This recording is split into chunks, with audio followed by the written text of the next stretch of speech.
Daddy, এই যে নাও তোমার মার্কেট, দেখো তো পছন্দ হয়েছে কিনা। ও মাই গড, এত সুন্দর পাঞ্জাবি! এটা পরলে তো আমি পুরো হিরোর মতো হয়ে যাব। আচ্ছা মাই ডিয়ার বেবি, এ আমাকে এত সুন্দর গিফট করলে কেন? পরে বলছি। এই নাও মাম্মি, তোমারটা দেখো তো পছন্দ হয়েছে কিনা। ও মাই গড, এত সুন্দর শাড়ি এনেছিস বেবি আমার জন্য।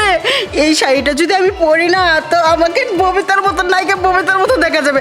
আচ্ছা, ওই 3টা প্যাকেটের মধ্যে কি নিশ্চয়ই আমাদের জন্য ডবল করে মার্কেট করেছি। ঠিক আছে, 3টা প্যাকেট আমাদের দুজনকে দিয়ে দে। ও আচ্ছা, এগুলো দাঁড়াও, ওয়েট। এই যে বিপি, নাও তোমার জন্য মার্কেট নিয়ে এসেছি, দেখো তো পছন্দ হয়েছে কিনা।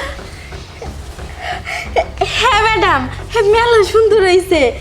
আপনার চয়েস অনেক সুন্দর। কিলা, এই নাও দেখো তো পছন্দ হয়েছে কিনা। আপামনি অনেক সুন্দর হয়েছে, এটি পরলে তো আমার অনেক ভালো হ্যাঁ, লাগবে। নেড়ে যা, এই নাও। বেবি,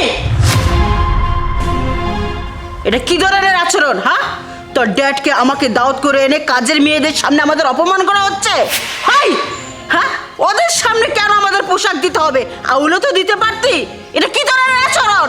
এই ধরনের আচরণ তো তোকে আমি শিখে নেই। কেন মাম্মি, এখানে তো আমি খারাপ আচরণের কিছুই দেখছি না। রাইট রাইট বলেছে তোর মম। আরে বেবি, কোথায় হলাম আমরা আর কোথায় হলো ওরা? আমরা হলাম রিচ ম্যান, ওরা হলো পোর ম্যান। আরে ওদের সাথে আমাদের যায় নাকি? হ্যাঁ, আমাদের ঈদের জন্য গিফট দিবি আমাদের স্পেশালভাবে, ওখানে একটু আনন্দ ফুর্তি অন্যরকম হবে। আর তুই যখন ওদের সামনে আমাদের গিফট দিচ্ছিস, আমরা একটু ছোট হয়ে গেলাম না, আমাদের প্র্যাকটিসে বেড়ে গেল না, বুঝতে পারছি না কেন? তোর মন তো রাগ করার কথাই। হ্যাঁ, তুমি চুপ করো তো। দিয়েছিস গিফট, আমরা খুশি হয়েছি। সেই জন্য কি আমাদের সামনে ছোট লোক করে গিফট দিতে হবে? আর ওদের গিফট দিতে হবে কেন? ওরা কাজের বউ, যে মাইনে চাকরি করে সেই মাইনে দিবি, শেষ। বাস মাম্মি, ড্যাড, আমি ওদেরকে ঈদের জন্য কেনাকাটা করে দিয়েছি, তাতে কি এমন হয়ে গিয়েছে? আচ্ছা, ওরা গরিব বলে কি ওরা মানুষ না? তোমরা কি ওনাদেরকে মানুষ মনে করো না? ওদেরও তো ঈদ আনন্দ আছে, তাছাড়া ওরা তো আমার বাসায় কাজ করে। আর আমি যদি ওদেরকে মার্কেট করে না দিই তাহলে ওরা কোথায় যাবে? মা, বাবা, দেখুন, আপনারা তো জানেন আমার বাবা মা নেই।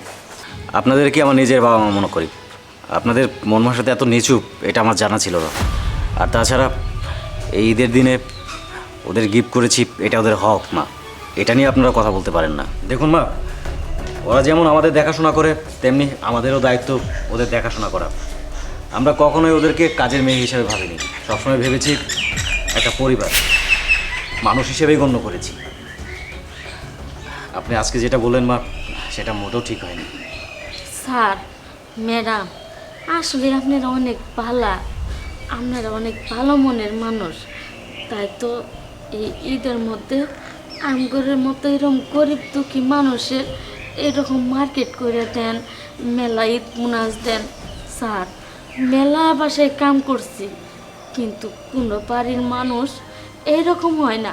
আপনাদের মতো মন মানসিকতা কারণ নাই, কারণ বড় লোক হইলে সবার মন এক সমান হয় না। কারেক্ট, তুমি কারেক্ট বলেছ।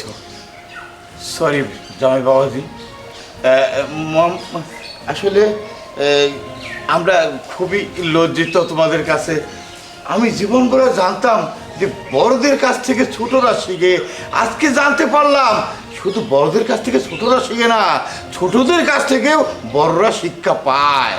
তাই আজকে তোমরা আমাদের সেই শিক্ষাই দিয়েছো, যেন গরিব দুঃখী সবাই মিলে ঈদ আনন্দ